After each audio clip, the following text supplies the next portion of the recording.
Hello मेरे प्यारे बच्चों, welcome to our channel physics Patna से। बच्चों आज मैं आया हूं आपका 8 से 10 मार्क्स फिक्स कर देने। आपके आईसीएसई 10th का जो एग्जाम होने वाला है फिजिक्स का, उसमें बच्चों कम से कम 8 से 10 मार्क्स तो हमारा आज फिक्स हो ही जाएगा। आज हम जितने कॉम्पिटेंसी बेस्ड क्वेश्चंस है बच्चों जो आपके आईसीएसई बोर्ड्स की तरफ से आए थे, उसका फोर्स और वर्क पावर एनर्जी का सारा क्वेश्चंस हम डिस्कस करने वाले हैं। तो ये दोनों टॉपिक्स मिला के बच्चों कम से कम 8 से 10 मार्क्स का क्वेश्चन तो आता ही आता है। थोड़ा बहुत ज्यादा भी आ सकता है, थोड़ा 2-3 मार्क्स ऊपर नीचे आ सकता है।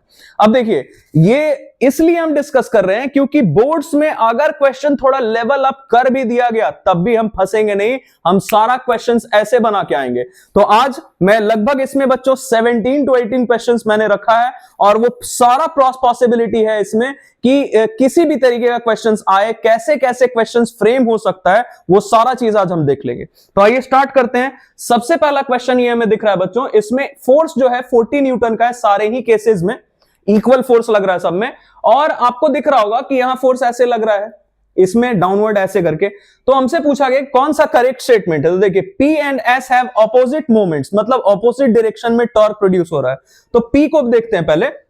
जब भी आपको क्लॉकवाइज और एंटी क्लॉकवाइज में दिक्कत आ रहा हो ना डायरेक्शन फाइंड करने के लिए, तो आप पेन पेंसिल जो भी हाथ में उसको पकड़ लीजिएगा।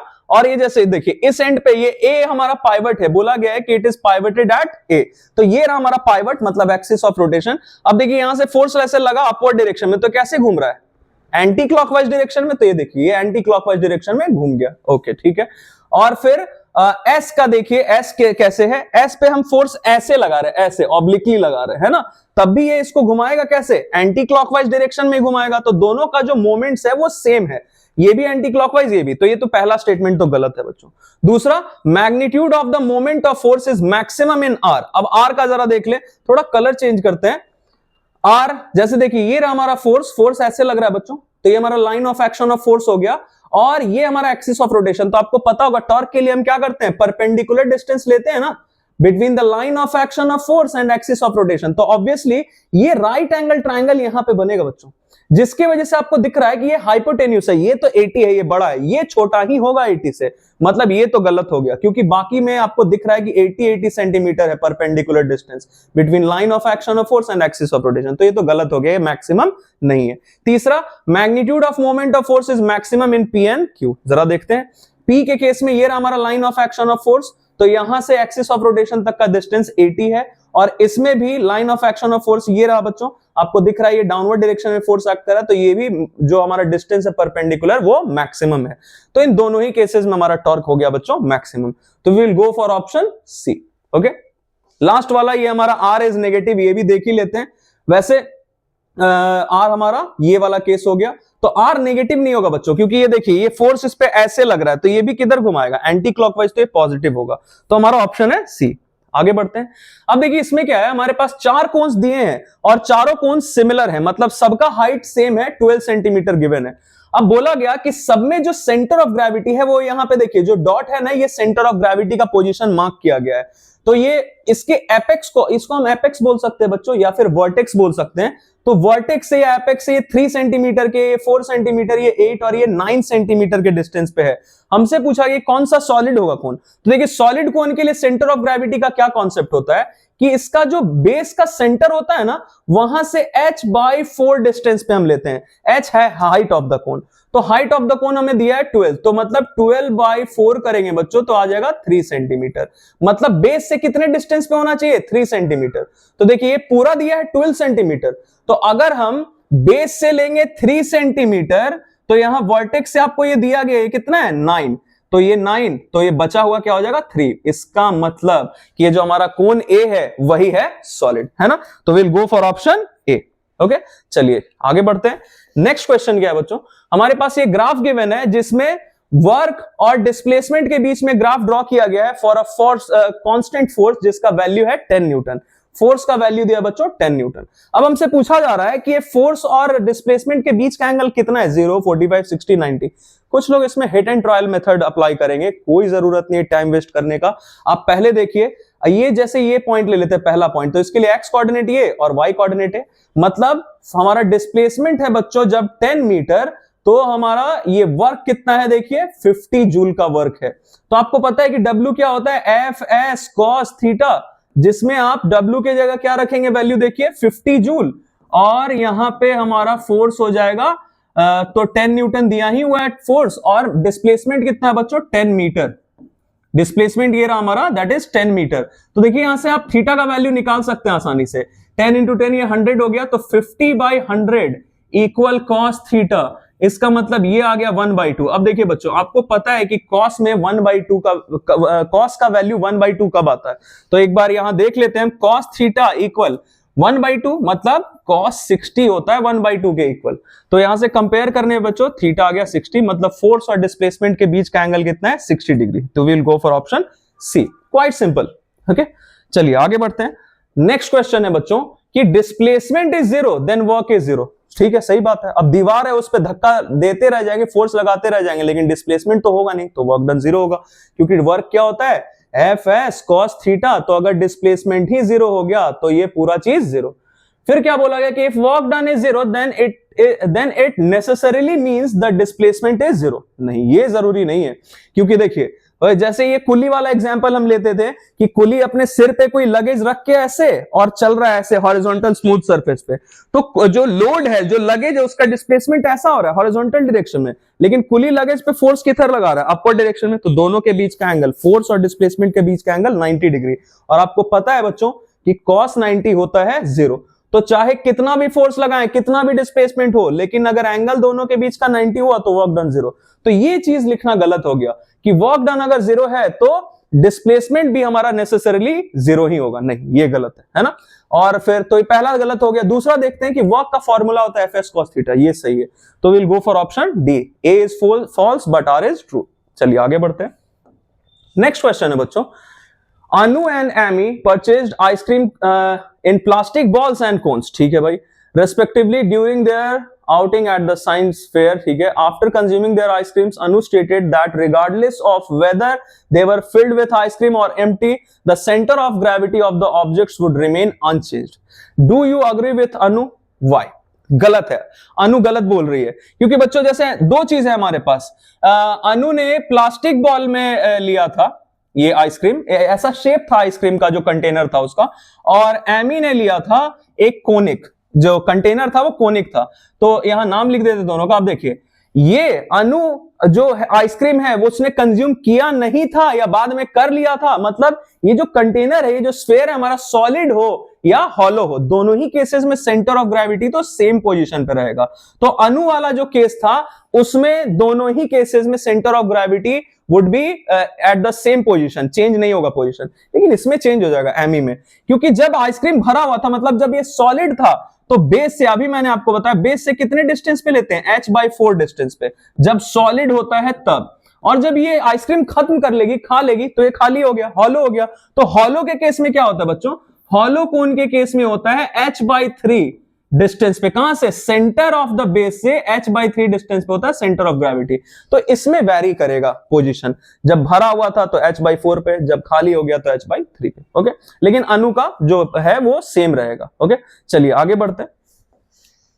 नेक्स्ट देखिए बच्चों, ये यहां पे एक लैडर दिया गया जिसमें एक बच्चा ऐसे इस पे चढ़ने की कोशिश कर रहा है। अब चढ़ते वक्त इसने क्या किया, देखिए यहां से इसने इसको पकड़ के रखा है ऐसे, मतलब इस पॉइंट के अबाउट ये हम मान सकते हैं हमारा पाइवट हो गया, एक्सिस ऑफ रोटेशन हो गया। अब जरा सोचिए, ये हमसे बोला जा रहा है कि लैडर पे जब चढ़ने का कोशिश कर रहा था तो ही टर्न्स अबाउट द एक्सिस, मतलब जहां से पकड़ रखा है इसने लैडर को ना, उसके अबाउट ये टर्न हो जा रहा है। क्यों भाई, टॉर्क प्रोड्यूस होगा। अब जरा देखिए, इस बच्चे का जो वेट है ये डाउनवर्ड डायरेक्शन में ऐसे एक्ट कर रहा है नीचे, तो ये हमारा line of action of force हो गया ना, और एक्सिस ऑफ रोटेशन आपको यहां पे दिख रहा होगा, तो ये हमारा परपेंडिकुलर डिस्टेंस हो गया line of action of force और एक्सिस ऑफ रोटेशन के बीच का, जिसके वजह से टॉर्क प्रोड्यूस होगा और ये बच्चे का वेट नीचे एक्ट कर रहा है तो ऐसे घूम जाएगा, तो ये चढ़ नहीं पा रहा है। अब बोला जा रहा है क्या कि इसने अपने बॉडी को थोड़ा पैरेलल कर लिया लैडर के, मतलब लैडर अगर ऐसे है तो ये पहले ऐसे अगर था तो अब ये थोड़ा ऐसे हो गया, जिसके वजह से क्या होगा, ये अगर थोड़ा पैरेलल हो गया, मैं यहां पे आपको दिखा देता हूं कि अगर ये ऐसे हो जाता पैरेलल ऐसे, तो इस केस में इसका जो वेट है ये यहां से एक्ट कर रहा होता और इसका perpendicular distance, line of action of force का जो परपेंडिकुलर डिस्टेंस है ना, ये थोड़ा कम हो जाता बच्चों एक्सिस ऑफ रोटेशन से, जिसके वजह से टॉर्क कम प्रोड्यूस होता और ये आसानी से चढ़ पाता। ओके, यही क्वेश्चन हमसे पूछा जा रहा था कि which force cause the ladder to turn, तो कौन सा फोर्स है, वेट ऑफ द बॉय, और दूसरा चीज कि इसको पैरेलल होने से कैसे आसानी से क्लाइंब कर पाएगा, तो आप यही रीजन बताएंगे कि इस केस में जो इसका वेट का लाइन है, line of action of weight, इसका परपेंडिकुलर डिस्टेंस कम हो गया, कहां से, जहां से इसने इसको पकड़ के रखा था एक्सिस ऑफ रोटेशन से, जिसकी वजह से टॉर्क कम हो गया। चलिए आइए आगे बढ़ते हैं, नेक्स्ट क्या है देखते हैं। Regenerative braking involves harnessing of the energy that is typically lost when a car decelerates and brakes and instead using it to recharge the car batteries. ठीक है, unlike traditional braking systems that simply dissipate energy, regenerative braking allows some of that energy to be recycled. अब देखिए क्या हो रहा है, हमसे पूछा गया कि एनर्जी कन्वर्जन कैसे हुआ, जो ये वेस्टेज ऑफ एनर्जी होता है, जो नॉर्मल ब्रेकिंग हम करते हैं, रीजनरेटिव का केस आपको बता दिया गया कि जो ब्रेकिंग करते हैं तो some part of the energy is used to recharge the car batteries, मतलब पूरा एनर्जी लॉस नहीं होता है ना। नॉर्मल ब्रेकिंग में क्या होता है, हमने ब्रेक लगाया तो गाड़ी रुक गया, कैसे भाई, फ्रिक्शन हुआ, जो हमारा ब्रेक्स है they are rubbed against the rim of the wheel, है ना, जिसके वजह से धीरे धीरे करके वो रुक जाता है, तो काइनेटिक एनर्जी चेंज हो जाएगा हीट एनर्जी में। तो पहले का हो जाएगा हमारा kinetic energy to heat energy, जिसकी वजह से एनर्जी का हमारा लॉस हो गया। दूसरे में क्या पूछा जा रहा है बच्चों कि रीजनरेटिव ब्रेकिंग वाले केस में जो नॉर्मल ब्रेकिंग से अलग है, उसमें कौन सा एनर्जी किस में कन्वर्ट होता है, तो उसमें हमें पता है कि कुछ एनर्जी हम यूटिलाइज कर लेते हैं, मतलब पूरा काइनेटिक एनर्जी हीट एनर्जी में चेंज नहीं होता है, kinetic energy to electrical energy, क्योंकि इससे हम जो हमारा सेल है उसको हम चार्ज कर लेते हैं, रिचार्ज कर लेते हैं, तो kinetic to electrical. Okay, next देखिए बच्चों क्या है, Soumya took 2 right circular cones of the same vertical height, ठीक है, one of the 2 cones is a solid और जो दूसरा है वो हॉलो है। तो उसने क्या किया, क्रॉस सेक्शनल एरिया और ये सारा चीज जो नॉलेज है सिमेट्री का ये लगा के इसने फाइंड किया दोनों का सेंटर ऑफ ग्रेविटी का पोजीशन। अब देखिए हम पहले ये सॉलिड वाला ऐसे कर लेते हैं, यहां मैं लिख देता हूं सॉलिड और ये हॉलो, ये हॉलो वाला है ना, पूरा ही लिख देते हैं। अब देखिए 2 कोन्स है, दोनों में इसने फाइंड कर लिया कि सेंटर ऑफ ग्रेविटी का पोजीशन कहां कहां है, और फिर बताया कि दोनों के जो सेंटर ऑफ ग्रेविटी का पोजीशन है उसमें डिफरेंस कितना है, 1.5 का, तो हमें दोनों का हाइट फाइंड करना है। अब देखिए दोनों का हाइट सेम है, वर्टिकल हाइट, तो हमें पता है कि इसका जो सेंटर ऑफ ग्रेविटी ये कहां पे होगा, सॉलिड है तो h/4 डिस्टेंस पे from the centre of the base, और इसके लिए कितना होगा बच्चों, h/3 डिस्टेंस पे होगा, centre of gravity h/3 distance पे होगा और इसमें h/4 डिस्टेंस पे होगा। अब देखिए क्या करने वाले हैं हम, हमें दोनों के बीच में डिफरेंस दिया गया है कि दोनों का जो हमारा सेंटर ऑफ ग्रेविटी का जो ये पोजीशन है उसमें डिफरेंस कितना है, 1.5 का।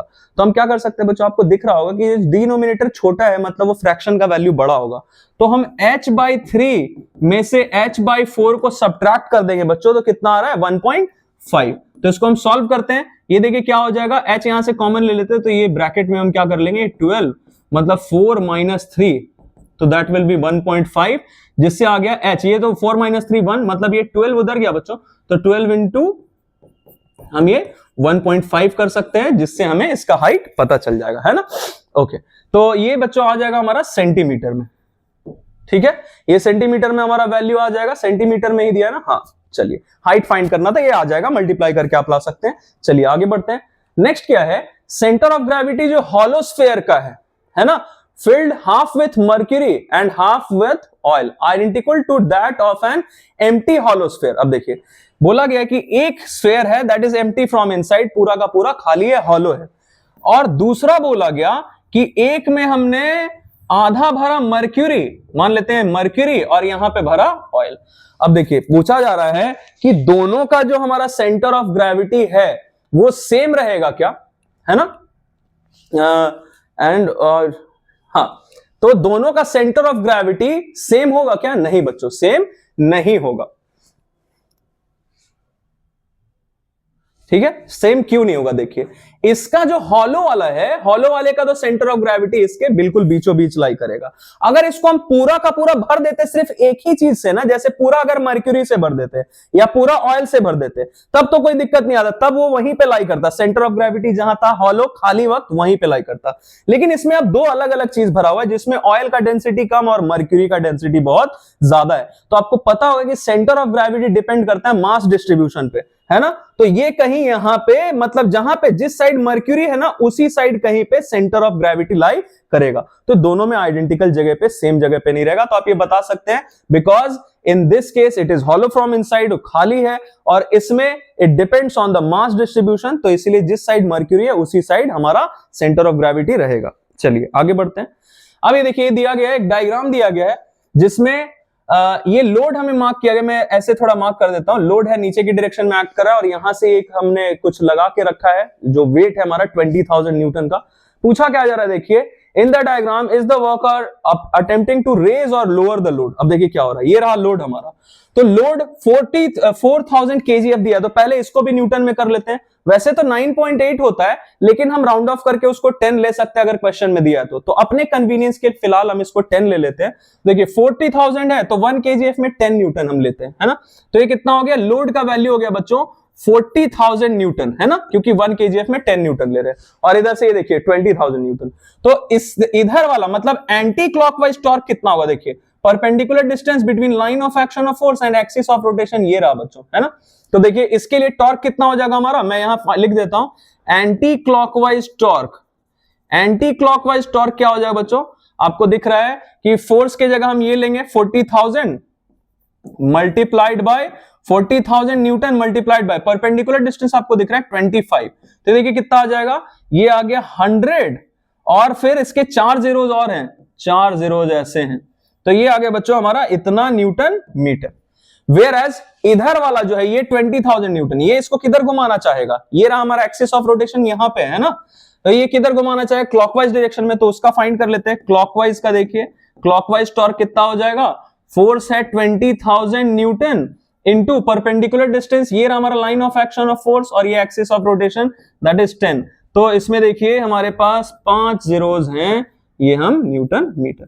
ऑब्वियसली देखिए इसमें 5 जीरोज हैं, इसमें 6 जीरोज ऐसे ही आपको दिख रहे हैं, ये वैल्यू बहुत बड़ा है उससे, है ना, 5 टाइम्स है उसका। तो इधर वाला टॉर्क ज्यादा हो गया, है ना। मतलब इसका टारगेट क्या था, जो वर्कर है, कि इसको लोअर डाउन करना है, लोड को नीचे लाना है, तभी तो ये इस डायरेक्शन में रोटेट करके नीचे आ जाएगा, क्योंकि इधर का टॉर्क ज्यादा है।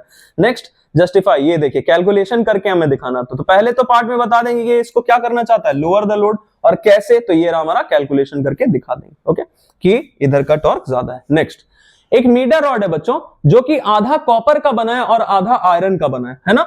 तो हम पहले ये बना के देख ही लेते हैं। एक हमारे पास मीटर रूल का मतलब क्या, कि 100 सेंटीमीटर का है, 1 मीटर मतलब 100 सेंटीमीटर। तो अब देखिए हमसे बोला गया कि आधा ये कॉपर का और आधा किस चीज का, आयरन का। तो मैं यहां मार्क कर देता हूं कि ये वाला जो एंड है हमारा, ये कॉपर है, और ये वाला एंड आयरन है, आप लिख सकते हैं आयरन या एफी कुछ भी। अब देखिए क्या बोला गया है कि जो कॉपर वाला है वो है 900 ग्राम का, और आयरन वाला जो है वो 800 ग्राम का।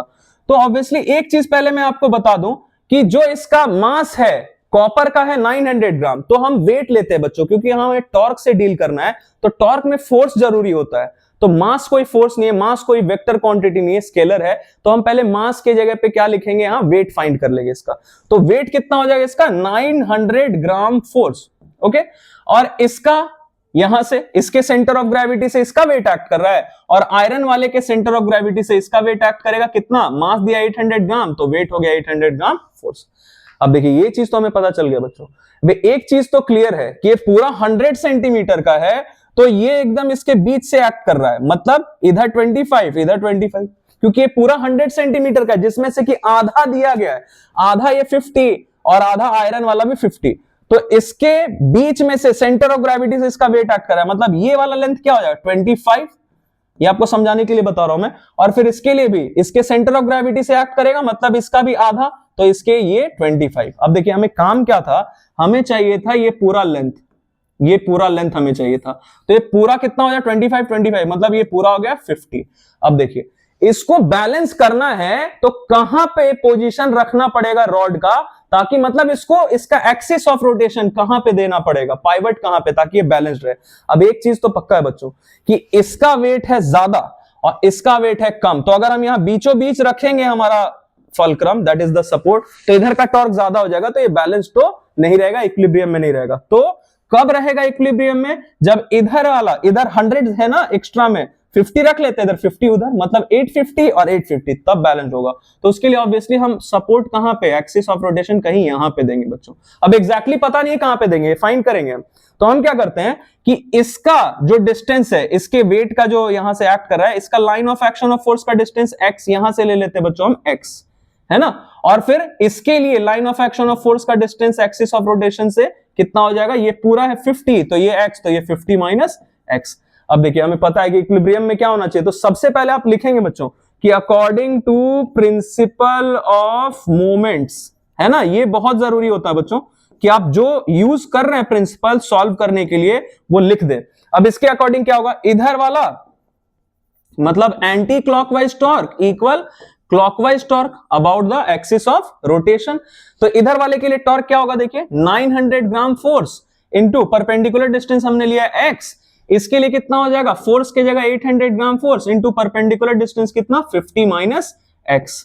अब आप इसको सॉल्व कर सकते हैं बच्चों, तो देखिए क्या हो जाएगा, ये हो जाएगा 900x और उधर सॉल्व करेंगे तो देखिए 8540 और 3 जीरोस और आएंगे माइनस 850x। तो आपको दिख रहा होगा ये 850 उधर जाएगा तो ऐड हो जाएगा ना, तो 1750x इक्वल 45,000 ऐसे करके, तो x इक्वल आ जाएगा बच्चों हमारा 45,000 बाई 1750। ये कितना, ये सेंटीमीटर में आ जाएगा, है ना। तो ये देखिए इतना सेंटीमीटर आ गया, मतलब ये डिस्टेंस हमें पता चल गया बच्चों। तो ये डिस्टेंस हमें पता चलने के बाद हम क्या करेंगे, जो भी हमारा वो वैल्यू आएगा ना, ये यहां से इसके सेंटर ऑफ ग्रेविटी से, मतलब इसके बीचों बीच से, तो अगर ये हमारा 0 सेंटीमीटर मार्क रहता तो यहां से ये कितना रहता, 25 सेंटीमीटर मार्क पे। तो ये जो 25 सेंटीमीटर मार्क हमारा है ना, थोड़ा कलर चेंज कर देते हैं, ये जो हमारा 25 सेंटीमीटर मार्क आया है, यहां से हम कितना ऐड कर देंगे, x का वैल्यू, जो भी x का वैल्यू आएगा वो ऐड कर देंगे, तो हमें इसका पोजीशन पता चल जाएगा। चलिए आगे बढ़ते हैं। नेक्स्ट देखिए बच्चों क्या है, ये यहां पे एक फिगर दिया गया है, तो ये क्या है क्वेश्चन देखते हैं। दो दोस्त थे, ये लोग कहीं पे ट्रेकिंग करने गए और किसी एक जगह पे गए, टी हाउस में गए, तो वहां पे देखा कि ये जैसे आपको दिख रहा होगा कि यहाँ एक थैला लेके और उसमें कोई चीज रखा हुआ है, शायद वाटर भरा हुआ है, हाँ एक टम्बरेल है जिसमें वाटर भरा गया है, और उसको ऐसे दरवाजे के ऊपर से ऐसे पास करवा के ऐसे लटकाया हुआ है। तो जब पूछा गया टी हाउस वाले से, जो ओनर है, कि ऐसा आप क्यों कर रहे हैं, तो उसने बोला कि ताकि जैसे डोर एनक्लोजर जो रहता है, आप डोर खोलते हैं और फिर छोड़ देते हैं तो अपने आप बंद हो जाता है डोर एनक्लोजर, तो यहां पे ये थोड़ा जुगाड़ है, जुगाड़ू है, तो डोर एनक्लोजर का काम ये कर रहा है। कैसे कर रहा है जरा देखिए, मान लेते हैं ये हमारा डोर है, अब ये बंद है, तो यहां से हमने जो ये लटका के रखा है, सस्पेंड करके रखा है वेट, जो हमारा वाटर इसमें भरा हुआ है कंटेनर में, तो इसका वेट ऐसे नीचे एक्ट कर रहा है और यहीं पे इसका यहां से लटका हुआ, तो एक्सिस ऑफ रोटेशन ये रहा वेट, तो ये तो कोइंसाइड कर जा रहा है, तो कोई टॉर्क प्रोड्यूस नहीं होगा, तो ऐसे ही है। लेकिन अब जरा सोचिए, अब जब ये दरवाजा खुलेगा, मान लीजिए ये दरवाजा ऐसा था हमारा, ये खुल गया, अब ये खुलेगा तो क्या होगा, ये जो वेट था हमारा ये कहीं यहां से सस्पेंडेड होगा, और वेट यहां से सस्पेंडेड होगा, तो अब ये रहा line of action of force, और एक्सिस ऑफ रोटेशन है बच्चों हमारा यहाँ पे, यहां line of action of force, axis of rotation, देखिए परपेंडिकुलर डिस्टेंस कुछ हो गया ना, जिसकी वजह से टॉर्क प्रोड्यूस होगा और ये बंद हो जाएगा।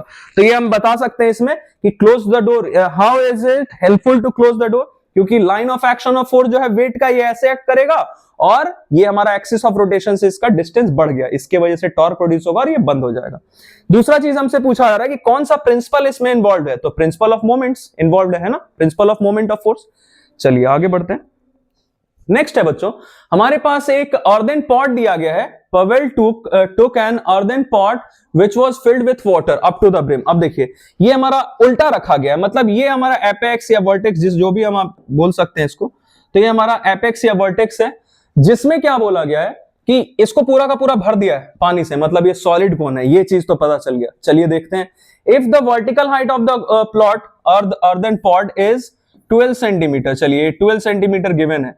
करना क्या है बच्चों, हमसे पूछा जा रहा है कि where does the centre of gravity lie? तो हमें पता है कि अगर हम इसके इस पार्ट से, मतलब जो हमारा बेस, जनरली इसको उल्टा रखा गया है, बेस तो यही होता है ना, सर्कुलर वाला पार्ट, तो यहां से अगर लेते तो कितने डिस्टेंस पे, h/4 पे, सॉलिड कौन है, पानी भरा हुआ है, इसलिए मतलब 12/4 मतलब 3 सेंटीमीटर पे होता, तो यहां से कितने डिस्टेंस पे, 3 सेंटीमीटर डिस्टेंस पे हमारा ये होगा सेंटर ऑफ ग्रेविटी। तो हम ऐसे बता सकते हैं कि 3 centimetre from the upper and या फिर ओपन एंड, क्योंकि इधर वाटर है, ओपन एंड या ये बोल सकते हैं अपर एंड, और फिर या फिर बोल सकते हैं पूरा 12 है तो 9 सेंटीमीटर फ्रॉम द एपेक्स या फिर वर्टेक्स, दोनों में से कुछ भी बोल सकते हैं, दोनों आंसर सही माना जाएगा। ओके, लेकिन कैलकुलेशन दिखाना पड़ेगा आपको।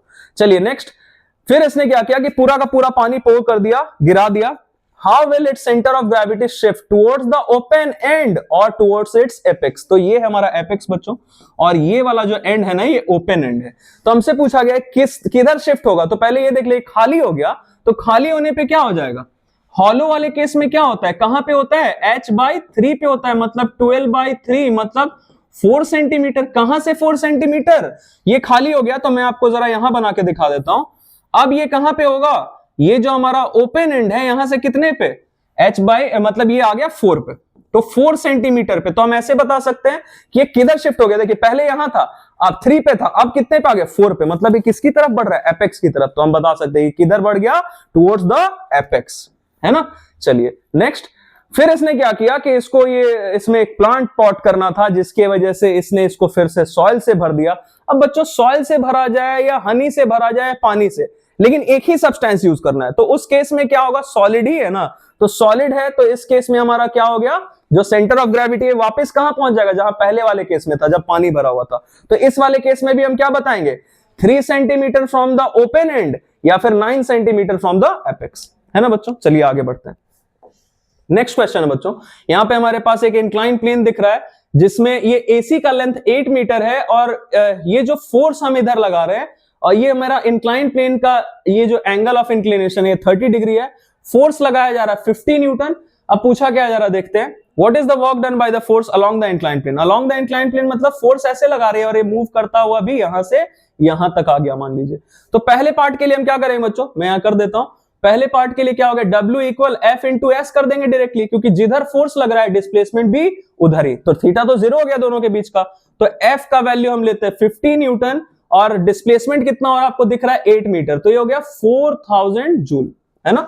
दूसरा पार्ट हमसे क्या पूछा जा रहा है बच्चों, देखिए, find the gain in potential energy, है ना, if it is directly lifted to C from the ground, मतलब ऐसे नहीं ला रहा है, यहां से लाया जा रहा है, मतलब ग्राउंड से डायरेक्टली ऐसे उठा के यहां से ऊपर ले आ रहे हैं, कोई दिक्कत नहीं है। पोटेंशियल एनर्जी का हमें फॉर्मूला पता है, कितने से बढ़ जाएगा पोटेंशियल एनर्जी, mgh। अब देखिए मास आपको दिया गया बच्चों 5 kg इसका मास है, g का वैल्यू 10 दिया हुआ है, चलिए ठीक है, तो 5 kg इंटू 10 मीटर पर सेकंड स्क्वायर, और हाइट आपको दिख रहा होगा बच्चों, ये देखिए ये 8 मीटर दिया है, तो थोड़ा हमें ट्रिग्नोमेट्री का हेल्प लेना पड़ेगा, यहां पे ये 8 है, तो हमें पोटेंशियल एनर्जी के लिए क्या चाहिए होता है, हाइट।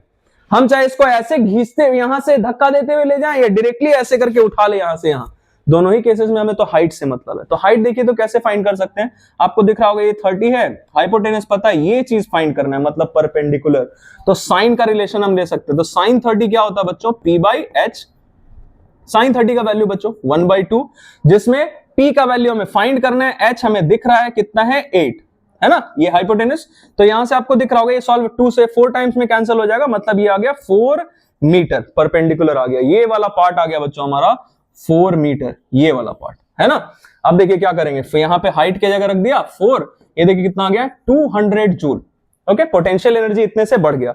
लास्ट पार्ट क्या पूछा जा रहा है कि we know that potential energy is gain due to the work done, ठीक है भाई, then in this case why is the work done on block and increase in potential energy of the block different। अब देखिए work कर रहे 400 joule, जबकि potential energy सिर्फ कितना है इसमें स्टोर्ड हुआ 200 जूल, तो आखिर ये एनर्जी, आखिर ये वर्क डन हमारा कहां डिसिपेट हो गया, एनर्जी वर्क का लॉस कहां पे हो गया। तो देखिए हम क्या बताएंगे कि it is the part of work is dissipated या वेस्टेड टू ओवरकम फ्रिक्शन। तो ऑब्वियसली ये जो हमारा इंक्लाइन प्लेन है और ब्लॉक है, दोनों के बीच में फ्रिक्शन होगा ना, तो कुछ एनर्जी बच्चों हमारा वहां पे लॉस हो गया। Okay, to overcome friction. Next, अब देखिए इसमें दिया गया है कि एक बॉल है जिसका मास m है, मैं यहां पे जरा ऐसे बना के आपको दिखा दूं, ये बॉल है जिसका कि मास है m, और ये पॉइंट ए पे है, वहां से इसको फ्रीली ड्रॉप किया गया, मतलब freely falling under gravity. A B B C C D तीनों का गिवन है, सेम है, एच एच एच तीनों का मेजरमेंट दिया है, फाइन, और एक्सेलरेशन ड्यू टू ग्रेविटी है जी। तो what will be the potential energy at A? अब देखिए पोटेंशियल एनर्जी के लिए हम क्या करते हैं बच्चों, पोटेंशियल एनर्जी का फॉर्मूला था mgh, तो मास तो पता है, g का वैल्यू ऐसे लेना। और देखिए इसका हाइट जमीन से ऊपर कितना है, h h h मतलब 3h, तो इंटू 3h, तो ये कितना आ गया 3mgh। अब देखिए दूसरा, kinetic energy at point C. अब देखिए बच्चों इसको सॉल्व करने का दो तरीका है। पहला तरीका ये है जो मैं आपको बता देता हूं, आसान सा तरीका। पहले तरीके में हम क्या करेंगे, देखिए यहां से गिरता हुआ जब यहां पे पहुंचेगा तो ऑब्वियसली हाइट तो कम हो गया ना इसका, जब ये यहां पहुंच गया तो देखिए इसका जमीन से हाइट सिर्फ कितना बचा, सिर्फ h। तो अब इसमें पोटेंशियल एनर्जी भी कितना होगा, mgh, और पहले था 3mgh। तो हम पहले ये फाइंड कर लेते हैं कि यहां C पे पहुंचने के बाद लॉस इन पोटेंशियल एनर्जी कितना हो गया। पहले था 3mgh और अब हो गया, ये माइनस करना पड़ेगा हमें, अब हो गया सिर्फ कितना यहां पे पहुंचने का, mgh। तो आखिर ये बचा हुआ जो 2mgh पोटेंशियल एनर्जी है, ये लॉस हुआ तो गया कहां, यही तो है काइनेटिक एनर्जी, ये चेंज हो गया काइनेटिक एनर्जी में। तो हम ऐसे लिख सकते हैं कि काइनेटिक एनर्जी एट सी किसके इक्वल हो जाएगा, loss in potential energy of the ball when it comes to C. तो ये हो जाएगा बच्चों हमारा 2mgh। दूसरा तरीका क्या है, लोग इसमें क्या करेंगे कि यहां से गिरते हुए यहां पे आए तो वेलोसिटी फाइंड करेंगे और फिर उसको इक्वेशंस ऑफ मोशन में पुट करके ये सारा चीज करेंगे, तो थोड़ा बड़ा हो जाएगा, ये हम आसानी से कर सकते हैं, है ना। चलिए आगे, और इसमें लिख देना बच्चों, according to principle of conservation of energy, kinetic energy at C equal to loss in potential energy और फिर 2mgh। चलिए आगे बढ़ते हैं। नेक्स्ट क्वेश्चन है बच्चों, a block of mass 30 kg is pulled up a slope. देखिए इसको ऊपर खींचा जा रहा है जिसका मास है 30 kg गिवन है, कांस्टेंट स्पीड से। कितना फोर्स लगाया जा रहा है, ये हमारा फोर्स 200 न्यूटन का, और ये पैरेलल टू द स्लोप, मतलब डिस्प्लेसमेंट ऐसा ही होगा। ये रहा हमारा डिस्प्लेसमेंट 3 मीटर, आपको दिख रहा होगा, है ना। ए और बी इसका इनिशियल और फाइनल पोजीशन। तो force of friction offered by surface हमें निकालना है बच्चों, कि ऑब्वियसली ये जो ब्लॉक है और ये इंक्लाइन प्लेन है, दोनों के बीच में फ्रिक्शन तो होगा, तो कितना फ्रिक्शन फोर्स ऑफर हो रहा है। तो पहले देखिए इसके लिए हम क्या करेंगे, हम फाइंड करते हैं कि ये जो फोर्स लग रहा था इसने वर्क कितना किया। तो मैं लिख देता हूं वर्क डन बाय फोर्स कितना हो जाएगा, फोर्स भी उधर लग रहा है, डिस्प्लेसमेंट भी उधर, तो डायरेक्टली F इंटू एस कर सकते हैं, 200 into 3 that is 600 joule. Whereas यहां पे ये पहुंचने के बाद इसमें पोटेंशियल एनर्जी कितना रहेगा, देखिए तो पोटेंशियल एनर्जी इसमें कितना रहेगा बच्चों, mgh, मास दिया गया 30 kg, g का वैल्यू अगर हम 10 ले लें राउंड ऑफ करके, और h का आपको दिख रहा है, हाइट कितना है जमीन से ऊपर 1.5, तो देखिए क्या हो गया, ये 15 इंटू मतलब 450 जूल, है ना। तो आपको दिख रहा होगा वही वाला क्वेश्चन से रिलेटेड है ये, वर्क किया 600 जूल और पोटेंशियल एनर्जी सिर्फ कितना स्टोर हुआ, 450 जूल। तो आखिर ये बचा हुआ गया कहां, यही तो है हमारा लॉस इन एनर्जी जो हुआ बच्चों, हमारा डिसिपेशन ऑफ एनर्जी, वो कितना हो गया 600 माइनस 450 दैट इज 150 जूल। तो किसके वजह से हुआ बच्चों, काइनेटिक, ये हमारा फ्रिक्शन के वजह से हुआ। तो अब हम कर सकते हैं कि वर्क डन बाय फ्रिक्शन हमारा कितना होगा, जितना लॉस इन एनर्जी हुआ है, तो मैं एक स्टेप लिख देता हूं कि वर्क डन बाय फ्रिक्शन किसके इक्वल, लॉस इन एनर्जी के इक्वल, क्योंकि ये लॉस इन एनर्जी किसके वजह से हुआ, ड्यू टू द फ्रिक्शन। तो देखिए लॉस इन एनर्जी कितना 150, और वर्क के लिए फॉर्मूला हम लेंगे बच्चों माइनस Fs लेंगे हम, क्योंकि आपको पता है कि डिस्प्लेसमेंट अगर इधर है तो फ्रिक्शन तो इधर एक्ट करेगा अपोजिट डायरेक्शन में, तो माइनस Fs हम ले सकते हैं। क्यों भाई, क्योंकि Fs cos 180 होगा, क्योंकि फोर्स इधर डिस्प्लेसमेंट उधर, तो दोनों के बीच का एंगल 180, जिसके वजह से cos 180 होता है -1, है ना। तो ये माइनस Fs हम लिख सकते हैं, और यहां से F मतलब हमारा फ्रिक्शन का वैल्यू देखिए क्या आ जाए, मैं इसको स्मॉल f ही लिख लेता हूं, स्मॉल f मतलब फ्रिक्शन इनटू डिस्प्लेसमेंट देखिए कितना होगा 3 मीटर, और यहां से ये 150 जूल। इसका मतलब क्या हो गया बच्चों, ये देखिए यहां से हमारा फ्रिक्शनल फोर्स आ गया, दैट विल बी, ये आगे माइनस है मतलब ये आ गया -50 न्यूटन, है ना। तो -50 न्यूटन कहने का मतलब क्या है कि जिस डायरेक्शन में डिस्प्लेसमेंट हो रहा था उसके ऑपोजिट डायरेक्शन फ्रिक्शन एक्ट कर रहा है। तो हमसे मैग्नीट्यूड अगर सिर्फ पूछा गया तो हम 50 न्यूटन लिख के आ सकते हैं, है ना। तो बच्चों ये सारा चीज हमने डिस्कस किया, और ये लास्ट क्वेश्चन है हमारा, इसके साथ हमारा 8 से 10 मार्क्स कम से कम सिक्योर हो जाएगा बच्चों। एंड वन मोर थिंग, मैंने एक चीज देखा जिससे मुझे थोड़ा दुख भी हुआ, कि बच्चे देख रहे हैं लेकिन आपका जो सब्सक्रिप्शन है ना वो हमारे लिए सपोर्ट होता है, हम भी मोटिवेट होते हैं कि चलो इतने लोग मुझसे जुड़ रहे हैं, इतने बच्चे सब्सक्राइब कर रहे हैं, मुझे फॉलो कर रहे हैं, इसका मतलब उनको फायदा हो रहा है। तो please do this part also to motivate us, है ना। तो देखिए लास्ट क्वेश्चन क्या है बच्चों, इसमें दो फोर्स दिख रहा है F1 और F2, और ऑब्वियसली देखिए यहाँ पे ये जो हमारा अगर इसको रोल करवाना होगा तो ये किस पॉइंट के अबाउट कॉन्टैक्ट में, इस पॉइंट के अबाउट, तो जिस पॉइंट के अबाउट ये कॉन्टैक्ट में उसी के अबाउट क्या होगा हमारा, ये हमारा एक्सिस ऑफ रोटेशन है, तो इसी के अबाउट टॉर्क प्रोड्यूस होगा, है ना। तो अब देखिए करना क्या है, एक फोर्स ऐसे लग रहा है तो इसका line of action of force ऐसा हो गया, और ये रहा एक्सिस ऑफ रोटेशन। कुछ लोग वो देख के कंफ्यूज हो जाएंगे, लेकिन आपको देखना है कि अगर जिस पॉइंट के अबाउट बॉडी कॉन्टैक्ट में फिक्स्ड है उसी के अबाउट उसका एक्सिस ऑफ रोटेशन होगा। तो देखिए एक्सिस ऑफ रोटेशन ये रहा। अब इसका पूरा डायमीटर दिया बच्चों 0.2 मीटर, है ना।